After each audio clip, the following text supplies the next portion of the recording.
मैं तो उनका कॉन्फिडेंस देखकर, उनका जो है वो बात करने का अंदाज देखकर इतने ज़्यादा वो रिलैक्स होते हैं, स्पेशली जेल के हवाले से। हाँ, नो डाउट उनको ये परेशानी ज़रूर होती है कि मुल्क के अंदर क्या सूरत हाल है, इलेक्शन नहीं हो रहे, मुआशी जो है अदम इस्तेकाम है या गिरफ्तारियाँ छापे और वो सिलसिला जारी है, लेकिन बहुत ज़्यादा पुरएतमाद होते हैं और बहुत ज़्यादा कॉन्फिडेंस में होते हैं और उनको मिलकर हमें बड़ा हौसला मिलता है। मैं लास्ट टाइम भी बड़ा मिला हूँ तो बड़ी हमेशा मुझे बड़ी अच्छी जो है उनसे मिलकर जो है वो चीज़ें मिलती हैं और एक जो है आपके अंदर जो है कॉन्फिडेंस मजीद बिल्ड होता है। तो लास्ट टाइम भी बड़ा देखा, चेयर के ऊपर बैठे हुए थे और उनसे मुलाकात हुई। अदालत लगने से पहले हमारी मुलाकात हुई क्योंकि जज साहब फिर बाद में आए और अदालत जब खत्म हुई तो फिर उसके बाद भी हमारी मुलाकात जो है मुख्तलिफ हवालों से जारी रही। तो ये बताएं कि जैसे आपने कहा कि चीनी माफिया और कब्जा माफिया ये जब पीटीआई के साथ है तो तब ये चीज़ें क्यों नहीं नजर आई, या फिर आप ये कहना चाह रहे हैं कि ये चीनी माफिया और कब्जा माफिया भी शुरू किए ये काम? देखें, जब नज़र आई तो खान साहब ने उनको साइड पर कर दिया।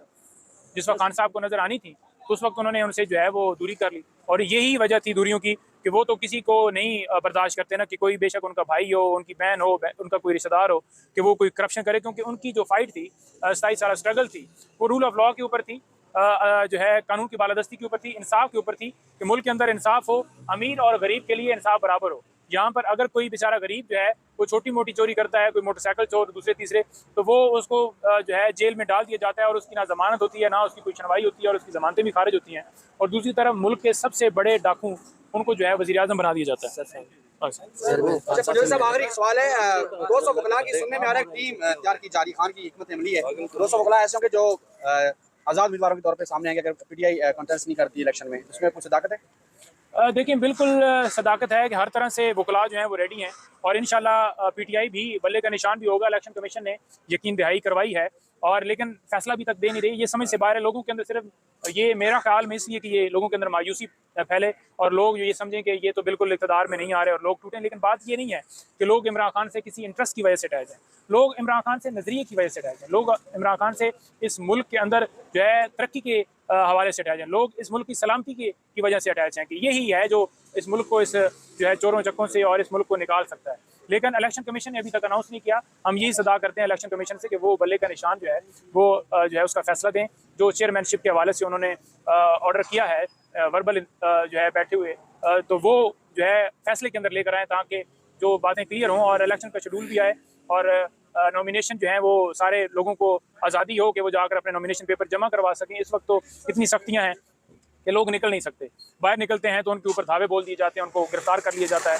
गिरफ्तार क्या कहना, उनको अगवा किया जाता है। और इसी तरह से जो जलसा जुलूस है उसके ऊपर भी पाबंदी है, झंडे के ऊपर पाबंदी है, तो ये सारी पाबंदियां खत्म होनी चाहिए। अच्छा, बिल्कुल मुल्क के अंदर आप जो है वो जिनको चोर उचक्का कह रहे हैं उनको अदालतें जमानतें दे रही हैं, वो बाइज्जत बरी हो रहे हैं और इनको इमरान खान की हुकूमत में भी चोर कहा जाता था, लेकिन उन चोरों को ना पकड़ा गया, ना उनको सजाएं हुई, ना 300 अरब डॉलर मुल्क में आए। तो फिर क्या इमरान खान के ऊपर जो है वो अब नौजवान जो है वो एतमाद करें कि उनका जो है नैरेटिव लेकर आगे चलें?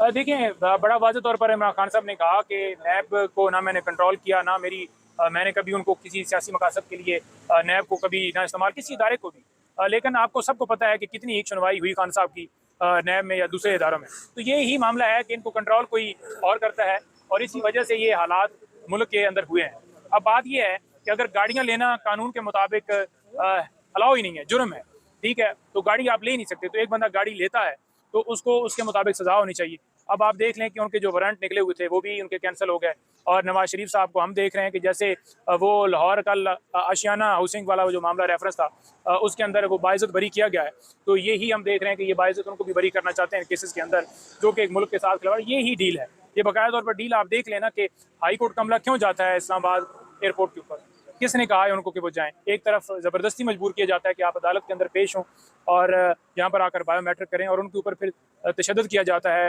वकला के ऊपर डंडे बरसाए जाते हैं, उनको अगवा किया जाता है 9 मई को, आप सबको पता है। तो ये चीज़ें रिकॉर्ड का हिस्सा हैं कि किस तरह से जो है सहूलतकारी की जा रही है, उन लोगों को इस मुल्क के ऊपर दोबारा मुसलत करने की कोशिश की जा रही है। इससे पहले 3 अदवार में रहे हैं और उन्होंने मुल्क का बेड़ा गर्क किया है। मुल्क के अंदर जो इस वक्त सूरत हाल है इसके यही लोग हैं और अब आप देख लेना कि हर दफ़ा ये कहते हैं कि अब इस दफ़ा हम कर देंगे, भाई आप हमें माफ़ी दे दें। यहाँ पर जो है ना वो बार बार टेस्ट ना किया जाए इस मुल्क के ऊपर, पहले ही मुल्क जो है वो दिवालिया होने की तरफ गामजन है। और जो इमरान खान की हुकूमत जो बेहतरीन जा रही थी 3.5 साल की परफॉर्मेंस के अंदर 6 पॉइंट प्लस जो है वो इकॉनमी थी, मेरी तो बात ये समझ से बाहर है कि किस तरह से उनकी हुकूमत को गैर आनी तरीके से हटाया गया। क्यों हटाया गया? क्या इन्होंने आकर जो है वो तीर मारे हैं और मुल्क को जो बेहतरीन कर दिया इन्होंने तो बेड़ा गर्क कर दिया। आज पेट्रोल डीजल आप सारी कीमतों की चीज़ों की कीमतें देख लें तो किस जगह के ऊपर ये महंगाई पहुँच चुकी है। जिस तरह सियासी वफादारियाँ तब्दील की जा रही है, आपको लगता है जो आने वाला इलेक्शन है वो साफ और शफाफ होगा सर? देखें जो इस वक्त तक का करंट माहौल है ना उसके मुताबिक तो बहुत ज़्यादा जो है वो बिल्कुल गैर आइनी सूरत हाल हो चुकी है और साफ़ एंड शफाफ इलेक्शन होना चाहिए, फ्री एंड फेयर इलेक्शन होना चाहिए। मुल्क के अंदर फ्री एंड फेयर इलेक्शन नहीं होगा तो उस इलेक्शन को कौन मानेगा। अगर किसी को जलसा जुलूस करने की इजाज़त नहीं है, कैंपेन की इजाज़त नहीं है, उम्मीदवार खड़े करने की इजाज़त नहीं है, पोलिंग डे के ऊपर एजेंट खड़े करने की इजाज़त नहीं है, जो कि पाकिस्तान की सबसे बड़ी पार्टी है, तो फिर उस इलेक्शन को कैसे आप फ्री एंड फेयर तस्वर करेंगे। और जो निगरान हुकूमत का काम है वो इस वक्त ये नहीं है कि एक किसी जमात के जो है वो तरफदारी करें, बल्कि निगरान हुकूमत का काम है कि वो न्यूट्रल रहें, जो कि न्यूट्रल होती नज़र नहीं आ रही। क्योंकि जो अगवाकारियाँ हैं वो स्टिल अब आप देख लेना कि अली नवाज अवान के हवाले से, उसके साथ साथ आप लाहौर में हमारे वो एक और MPA थे, उनको भी इसी तरह से परसों उठाया गया था और कल उन्होंने भी जो है वो शमूलियत इख्तियार कर ली है। जो ही उठाया जाता है फिर वो शमूलियत जो है IPP में करता है। शेख रशीद का 40 किलो वजन बेचारे का कम हो गया और उसके ऊपर भी इसी तरह से वो कौन सा चिल्ला था जहाँ से वो रिहाई मांग रहे हैं और वो क्यों कह रहे हैं कि मैंने माफ़ कर दिया CCPO को। अगर वो मर्जी से चिल्ले के ऊपर थे तो फिर CCPO के साथ उनकी क्या मसला था। सदाकत अब्बासी की आप देख लें कि 36 से 32 पे वेस्ट आ गई है, वो क्यों आ गई है, कहाँ पर है। हल्फिया बयान देते हैं लोग अगवा होने से पहले कि अगर हमारा बयान आया तो उसको बिल्कुल तसव्वुर ना किया जाए कि वो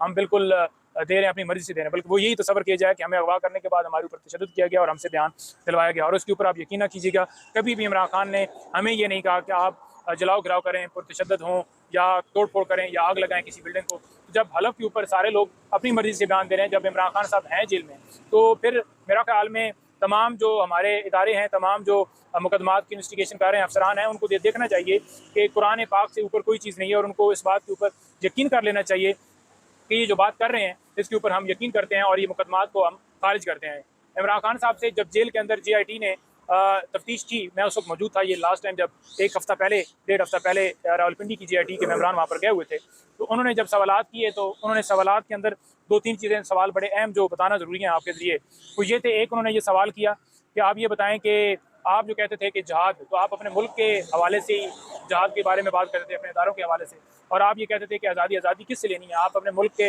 इदारों के हवाले से ये कंपेन करते थे। तो उन्होंने बड़ा वाज़ह कहा कि देखें जो आज़ादी की बात मैं करता था ना और मैं करता हूँ वो ये है कि अगर मुल्क के अंदर जो है वो हमारे इदारे आज़ाद नहीं होंगे, अदलिया के ऊपर प्रेशर होगा, FIA को, NAB को, बाकी तमाम इदारों को इस्तेमाल किया जाएगा, ऊपर से डायरेक्शंस होंगी, तो वो फिर कैसे फैसले देंगे। यहाँ पर उठा के अगवा करके ज़बरदस्ती प्रेस कॉन्फ्रेंस करवा के किसी जमात में शामिल कर देना, या फिर मुल्क के अंदर जो है अमीर के लिए अलग और गरीब के लिए अलग कानून होना, तो मुल्क के अंदर रूल ऑफ लॉ हो, हम बैसियत आज़ाद मुल्क हो, हमें बोलने के ऊपर पाबंदी ना हो, मीडिया के ऊपर पाबंदी ना हो। ये जो बैन है और मुल्क के अंदर इस तरह की सूरत हाल है कि कानून है ही नहीं, इसके ऊपर जो है वो मैं बोलता था कि आज़ादी जो है वो हमने हासिल करनी है, ताकि 47 के अंदर हम आज़ाद तो हो गए, लेकिन बाहर से एक हमें जो लेटर आता है कि इस हुकूमत को गिरा दो, इस हुकूमत को लेके आ जाओ, तो ये सिलसिला जो है वो ख़त्म होना चाहिए। और मेरी यही फाइट थी और इसी के लिए मैं जहाद का कहता था।